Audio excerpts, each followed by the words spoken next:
The 2026 National League is here. Action starts on Friday in SoCal. Busy weekend in women's college water polo with the Triton Invitational and much more, all coming up on a brand new counterattack.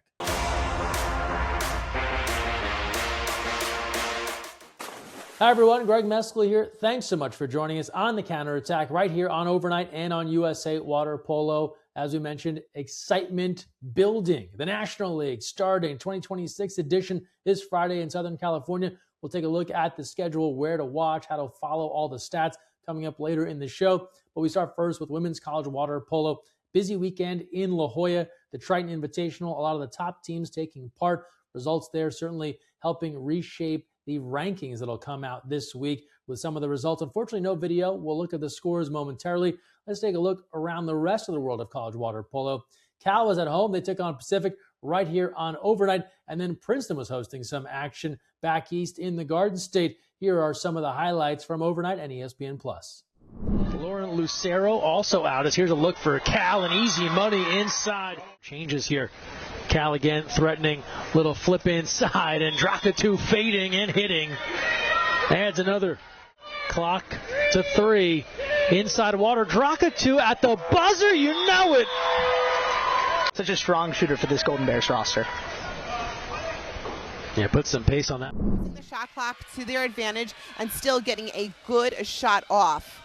Pass off the mark on the restart. It turns the other way for Rich's unselfish pass to Davidson, who scores. More on the Tigers when we get to our goal of the week, a little foreshadowing there. Now on to our college scoreboard. These are all results from the Triton Invitational. The big one, it's an upset in the rankings very early. Hard to classify UCLA, USC if one beats the other as an upset given this long-standing tradition. But this time around, it's the Bruins over the Trojans, 12-9. That was for first place at the Triton. Then in third place, Hawaii. They keep it rolling. They bounced back after a loss to the Bruins. They defeat Long Beach State 10-8. Arizona State, they're going to host a bunch of competition this weekend in Tempe. They defeat LMU 15-10. And then down to seventh place, UC Irvine defeats the host, the Tritons, 14-9.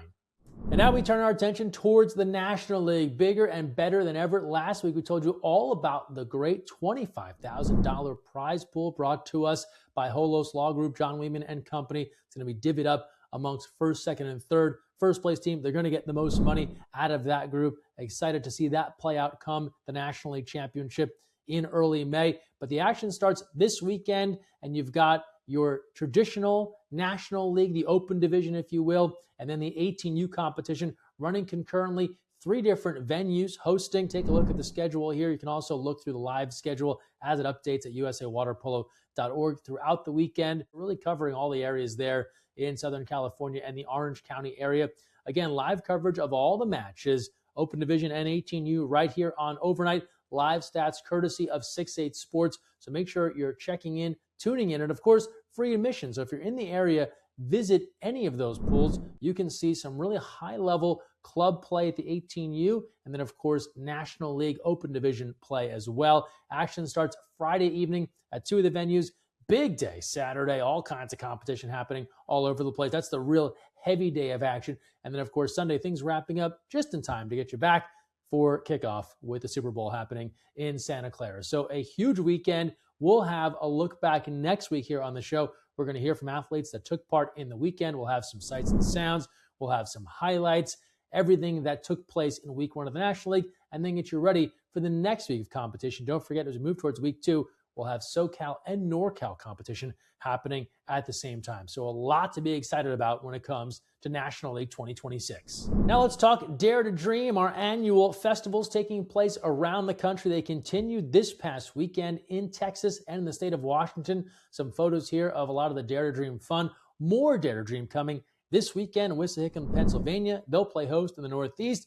And then in 2 weeks' time, out to the 50th state, Honolulu, Hawaii will play host to a Dare to Dream weekend coming up to close out the series of Dare to Dream events. It's been a great run of these festivals, getting new athletes involved in the sport of water polo. For some, it's their first kind of tournament play, but keeping the focus on fun. We're excited for even more Dare to Dream coming next year. And now to the high school ranked, and a big congratulations to high school and club water polo coach from the Sacramento area, Josh Ford. He was named one of 10 Positive Coaching Alliance Coaches of the Year. This was narrowed down from hundreds of coaches that get nominated for this honor across all sports, not just water polo. You may recall our interview with Josh from December and his journey through the foster care system and then returning to the sport he loved, water polo, and now really thriving. So pretty awesome to see him honored in this way. And now time for our big conversation. It's someone you're going to want to hear from. Our latest big conversation here on The Counterattack. We're talking with the UCLA Bruin, Taylor Smith. Taylor, how are you? Good. How are you? Thanks for having me. Doing okay. Thanks for being here. Coming off an excellent weekend for the Bruins down in San Diego. Great final for you against USC, 5 big goals. Let's start right there and just tell me what went right. I saw some of the headlines and it was like UCLA upsets USC, and I'm like, hang on, these are two rivals. Like they're going to go back and forth. But on this day, the Bruins were best. What worked out so well for you and the team? Yeah, I mean, I think we just came out with a lot of fire. This is always a big game towards the beginning of the season. It's good to get this opportunity to play in a championship game, especially with such a good opponent. So I think we just came out with energy. We've been really trying to, come together as a team with our communication and our defense. And I think, hopefully that was the start to something that we can build on throughout the rest of the season. Just playing as a team, playing together, and communicating, I think helped us a lot in that game. How special is a tournament like that at this point in the season where it's advancement and you're playing for a championship, just to kind of give you some of that postseason taste early on? I mean, I think it's a great opportunity, playing 3 games before that. And then, you're tired. It's been a long weekend and you have to go into the last game and give it all you have. So it's great experience, great exposure, especially, that was a big tournament for some of our freshmen and girls that are getting a lot more playing time this year. And so it's just really special to get that, that game and that weekend in. So early in the season here, I think some of the big news for UCLA, right, was Adam Wright stepping away from the team to focus on some health issues. Jason Fallett's Matt taking over there. What's that been like for you? Those guys have been together, especially Jason and Adam, a long time. I can't imagine there's all that much different, but what's it been like from your perspective? Yeah, it's definitely a bummer. I mean, Adam is a great coach. He knows how to win. He's done it many times before. He did it with us a few years ago. But with Jason coming in, and not much has changed. They run a very similar style game. Our rules are very similar. I think it's been great with Jason. We all have a really good connection with him. And it's been great having him. And I'm excited for this season with him. You're in your senior year now. What's that been like for you to now be the veteran on this team, one of the veterans, kind of the elder stateswomen? How do you, people look at a roster and they say, well, seniors must be leaders. Obviously, you've been a performer since your freshman year, but how have you kind of embraced being one of the more experienced players in the roster? Honestly, I've just tried to follow the seniors before me. Every year, I've had such great experiences with the seniors on my team, and they've been such great role models. So just trying to embody what they left behind and how they treated me and treat the younger girls the same way. Just kindness and respect, and show them how to have fun in the pool, but also be competitive and want to win. You look at your bio and just kind of what you've done since freshman year and just consistency year over year of being an important piece of what UCLA is trying to do. But I also think in the same breath, like a bit underrated in my opinion. I don't think people often bring your name up as much as they should, but you've also just always been someone that delivers. Where does that consistency come from? And I guess how do you kind of embrace that role of just being someone the team can count on? I mean, I think it came, playing with Ross and Claire at Newport Harbor obviously built me a really strong foundation in the sport. And I've always had really great coaches. And I don't really care if my name's necessarily out there. I just want to be the teammate that people can count on, people can depend on. We can have fun both in and out of the water, be a friend both in and out of the water, and just, be there for everybody. What is it about, and I was going to ask you about Newport, so I'm glad you brought it up, but that's another program like UCLA, right, with just this winning heritage, this kind of culture of success. How did that kind of translate from the high school ranks into the college ranks? It's honestly a very similar system. definitely a little more flux in high school, but both of the programs I think are built off, a strong swimming background and fitness and playing as a team, playing for each other. Doing the extra details or doing the little things right, making sure the little details are, you're doing them right, because the little details in the end are the big details and they're what matter. And so I think it set me up pretty well for my time at UCLA. You mentioned the NCAA title a couple of years ago, and that was such a breakthrough moment for the Bruins. I know you know your history here. It had been a long time since UCLA women had won a title. Just reflecting back on that experience, how special was it for you and the team? It was awesome. There's no feeling like it. It was so cool. And it was a team win. That whole season was a team season, which was awesome. It was great to do it for the seniors. And we had fifth years that had come back and they wanted it so bad. And I had seen I obviously wasn't there for their first half of their collegiate career, but I could tell how bad they wanted it.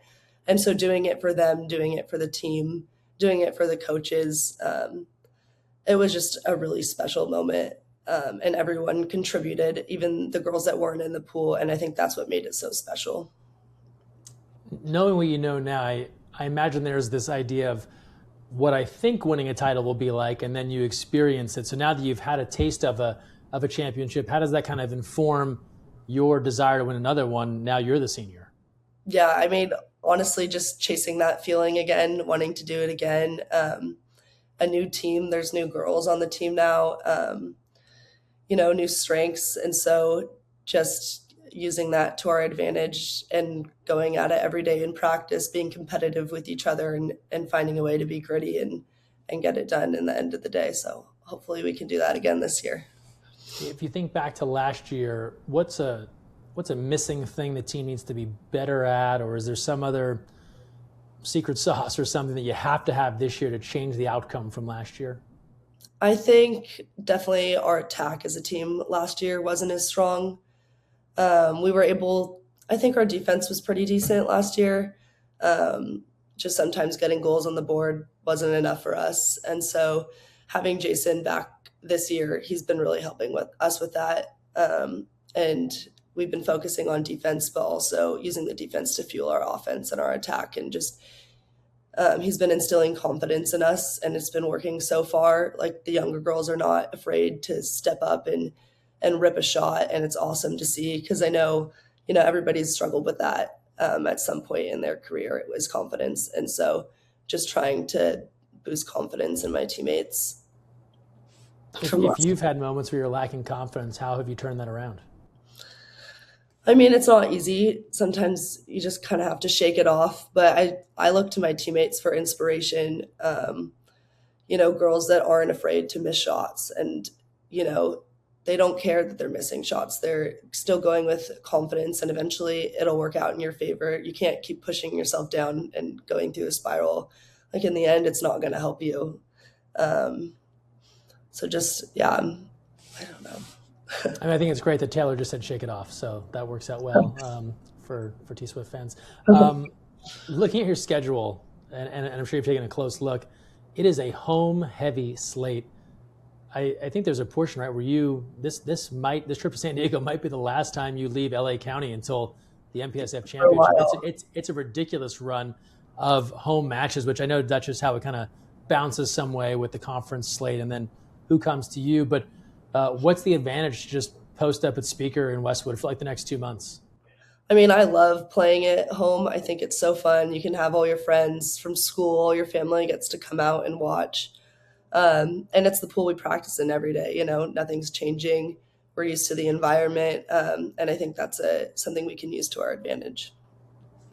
Yeah, it's a great scene there when the stands are so packed and there's people on top of the parking garage kind of looking down, parents watching love some of those games, which I'm sure will happen as the season goes on. What's something people don't know about this UCLA team? They obviously see the stats and the records and the results and the expectations, but what do you enjoy, maybe it's outside of the pool, about just being a part of this team and the women that you're surrounded by?